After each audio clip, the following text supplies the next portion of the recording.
Chapter 24, The Odmience, Issue 2. Sister Katya brought the sobbing child out of the basement to Father Nil's office. The priest returned only 20 minutes later and was taken aback, first by the smell, and then the sight that awaited him. "Sister Katya, what have you brought me here? Is that boy the thief?" The priest stepped past the two to his desk. With every attempt to examine the child, he shuddered. "He is, but I don't think he means us any harm. Look at him, Father. He is in terrible condition." "Well, I should say so. But why did he come here? He doesn't look like he's from the congregation. Why did you come here, boy?" The child said nothing. He only pointed first to his lips, and then laid a finger on the scar that ran along his neck. "He hasn't said a word. He coughs and chokes when he's crying, but nothing more," Sister Katya said.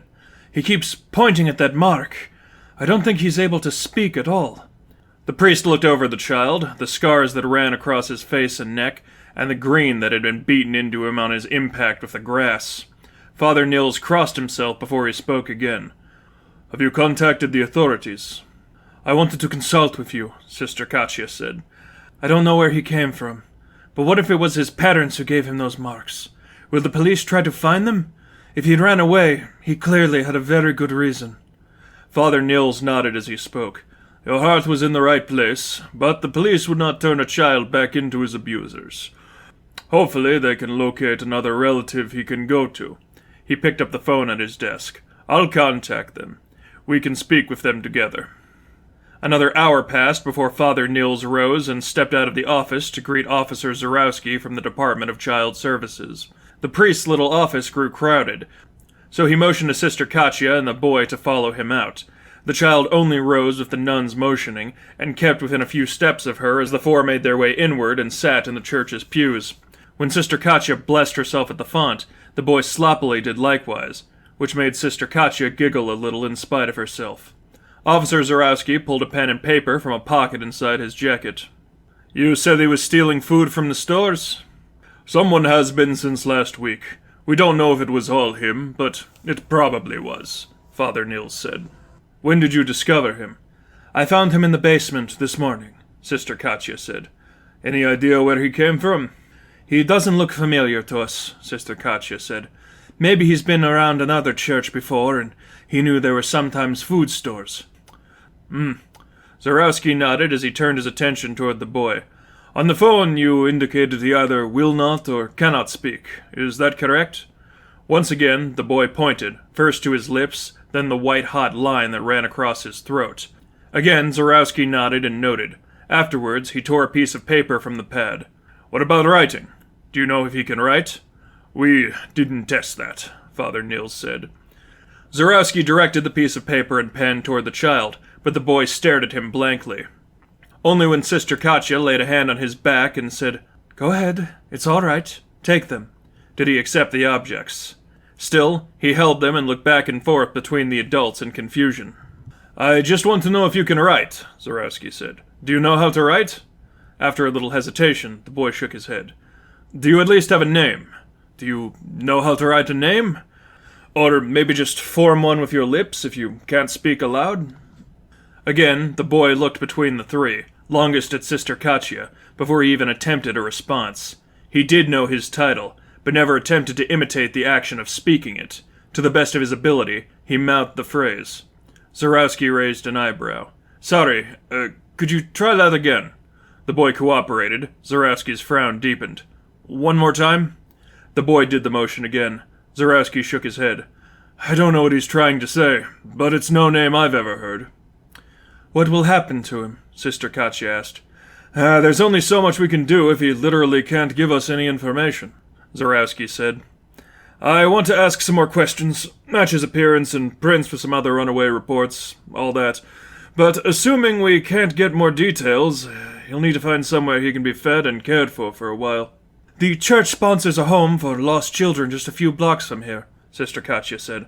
"Would it be acceptable for him to stay there?" "There's some paperwork with the city that would need completed before we can make anything even temporarily official. But it's fine by me," Zarowski said. Father Nils eyed Sister Katya as she spoke before he looked between her and the boy. You seem to have already taken quite an interest in him. I only want to see him well, Father, Sister Katya said. The sickly boy looked between the three of them again, but his eyes always stayed most secured on the nun.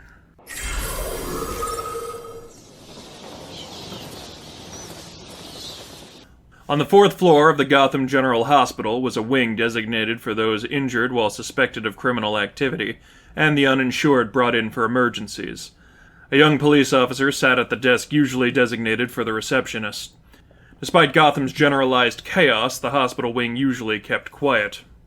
There was another section of the hospital for criminals with decorated histories that always had several cops on duty. The uninsured remained on the west side. The lesser criminals sat cuffed to their beds on the east. Every window on the east side was surrounded by intersecting bars to prevent escapes and suicides. In room 408 laid a gangly man of 19.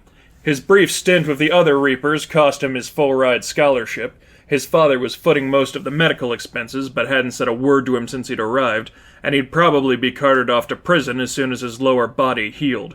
Richie Plyer at least got used to the misery as the weeks passed. The memory being thrown out of the apartment building was worse than anything else. Richie considered nodding off to sleep for the night when he heard the ting-ting-ting on his window. He looked toward it, but couldn't really make out anything causing the noise. It took him a minute to even realize there was something obstructing his vision. A black shape had come between him and the city outside. The room was overtaken by the screech of shattering glass. A black leather fist punched through the window. Richie Plyer screamed. The officer ran in from the hallway with a hand on his gun. "What the hell was that?" The officer looked back and forth between Richie and the shattered window. "Someone was trying to break in!" Richie sat up and stared at the barred window. The guard stepped closer to assess the damage that had been done, knelt and examined a piece of broken glass. "He's got an arm, that's for sure." He pulled the radio from his belt. "Officer Shea, it's Officer Matthews. We've got some kind of intrusion on the 4th floor. Over." "Shea here. Do you understand the meaning of the situation? Over." "Someone would have had to scale the building or something." Matthew felt around on his belt and found a key. "I'm getting a better look." "Don't!" Richie's breaths were fast and heavy. He had no way of identifying the threat that smashed the window, but everything seemed too familiar for comfort. "Don't touch that!" "Settle down, Pliers." Officer Matthews unlocked the bars and slid them aside. Pistol in hand, he cranked open the window and stuck his head outside. Richie laid at a bad angle to see what was going on, but he still heard the crack and shout as the officer's body spasmed. An unseen force pulled Officer Matthews toward the outside. Richie screamed again and tried with all his power to get up, but the handcuffs and his broken lower body made it impossible. As if in one motion, the cop's body disappeared out the window, followed by less than a second of screaming. For a few moments, everything stopped. Then the body, like it was made of shadow, slipped through the window. Richie threw out his lungs when he screamed again and faced the opponent that debilitated him. The Odmience moved with an intense purpose, but Richie's screams quieted slightly as he walked past the bed. But as soon as the young man realized he was only grabbing a chair to prop against the door to keep it shut, the calm was eradicated again. The Odmience turned to face him. Richie couldn't do anything but keep screaming. As the shadow closed in and grabbed a hold of his windpipe, he shut his eyes tight and prepared to disappear. "Ugh, thank you. That was just getting grating." Richie didn't know what to make of the words, and took a few seconds before he opened his eyes. The Odmience, still with a hand on Richie's throat, held a video phone up to his face. An older man with scars along one cheek and blonde hair smiled back at him. "Richie Pliers, codename Figment. So nice to meet you. I know you and my student are already acquainted." Richie tried to respond, but all he could manage were gurgles thanks to the Odmience crushing his throat. Lipov sighed. "Odmience, release the neck, and break it if he starts shrieking again." If not for Lipov's threat, Richie would have done just that. As was, on the border of hyperventilating, Richie spoke. What the hell do you want?" "We were just having some technical issues and needed to call tech support." Lipov pulled back the phone and revealed two women who stood by his side. Richie double-took. "Jill? Tracy? What are you guys doing with these freaks? I thought I heard you were in jail." "Scarface and his mute kid broke us out," Jillian said. "We need a hand getting back in business." "You bitches are out of your mind!" If Richie could move a single muscle in his lower body, he'd have scrambled off the bed minutes before. "He's the reason I'm like this! He threw me out a window! Yeah, Richie, we know," Tracy said. "You were kind of a warning shot for the rest of us." "I don't want anything to do with this. You can tell this creep he can just toss me out another window for all I care." "Don't go throwing away opportunities so easily," Lipov said. "Haven't you considered what would happen if you had that suit of yours back?" "I told you, I don't." "Suppose you could start making duplicates again. Would they be able to get up and walk? Would you be able to move freely again?" Richie held his tongue in the middle of his complaints. It was not something he considered, but the thought seemed to both slow and accelerate his heartbeat. What? "Think of it as an apology," Lipov said. "I broke your body, but perhaps I can give it back to you." Richie still shook as he looked up at the Odmience. He could only barely make out anything he hadn't before.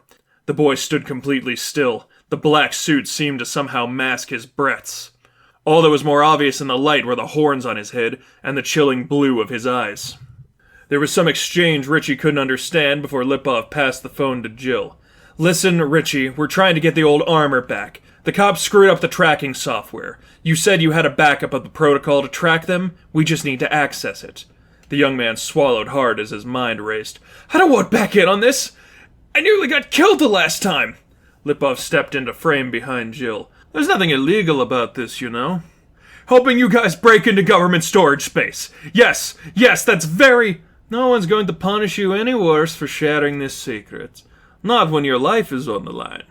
Richie was about to say something more, but the Odmience grabbed a hold of his throat again. Even the gentle squeeze nearly made him scream. "It's very simple, Richard," Lipov said. "You tell us where to go. We won't break you again. You don't, and he won't be so gentle this time."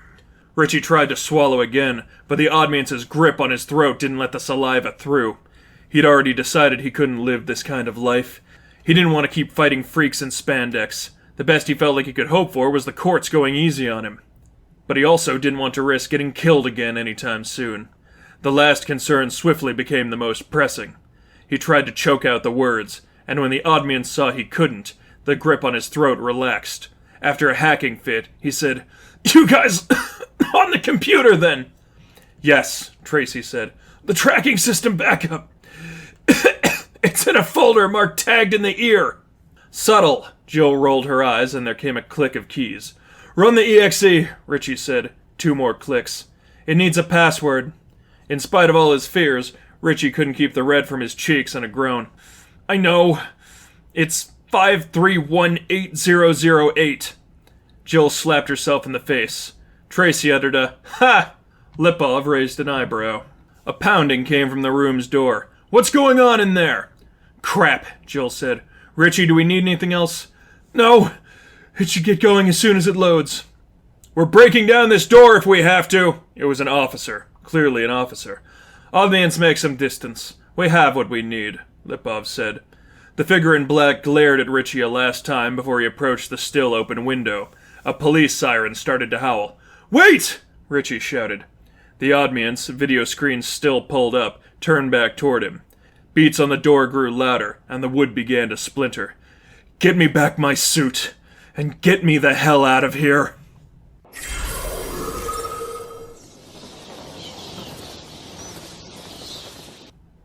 Sister Katya gave the rest of her day to caring for the boy. As she examined the mess he'd made of the boxes and wrappers in the kitchen, it was apparent he just tore open containers without much thought of their contents. At one point, he'd eaten beets straight from a jar, and may have consumed some raw flour. "I don't know when the last time you must have eaten anything warm must have been." Sister Katya began to simmer a pot of water for soup. "But we'll make that right." As ingredients cooked, she led the boy to a washroom, and helped him clean himself from his hands to his elbows. "A good bath to wash away the dirt and silt. You'll need that too." In time, he was served a meal of soup, bread, and dried fruit. The child was ravenous in his consumption, and Sister Katya had to place a hand on his back to say, "Easy, son. You'll make yourself sick if you eat too fast." The boy followed all her instructions whenever they came. Though his smile seemed somehow uneasy, as though he'd never shown it much, Sister Katya sensed he was grateful. When the meal was finished, the nun led him down 3 blocks to a small store for discounted clothes. She hesitated to dress him in them before wiping away all the grime, but felt sure he'd smell better if he disposed of the soiled clothes he wore. The section for children's clothes was a small space in one corner of the store, and most everything was plain-looking, only differentiated by color. "Pick a few things. I will let you know if they're affordable," Sister Katya said. The boy's eyes widened as he looked toward the clothes, then back to the nun, as if he had no knowledge of what she was saying. "Go on. I have final say, but you get to pick." The boy stepped closer to the racks and very gently sifted through the clothes, as if he expected to be corrected at any moment. When Sister Katya did not stop him, he picked out a black shirt, resumed searching, then pulled another, and then a third. "You can pick something else, you know," Sister Katya said. Again, the thought looked as if it made the boy uneasy, and he quickly shook his head. He went about finding pants in the same way, and searched through the racks for anything in black. It seemed a little troubling to Sister Katya, but she decided the important thing in that moment was to let the boy make his own decisions. After a mostly quiet journey the rest of the way to the orphanage, Sister Katya said, "We don't even have anything to call you, do we?" The boy looked up at her and again tried to mouth the only name he'd ever known. "Could I help you pick something?" The boy gave pause for a few seconds and nodded. "Since you came to St. Raphael's, I think he would be happy to share his name with you. Can we call you Rafal?" As they kept waiting, the boy lowered his head for a moment before he looked up again. The uncomfortable smile returned and he nodded. "That's a good name, then," Sister Katya said. "Rafal you will be."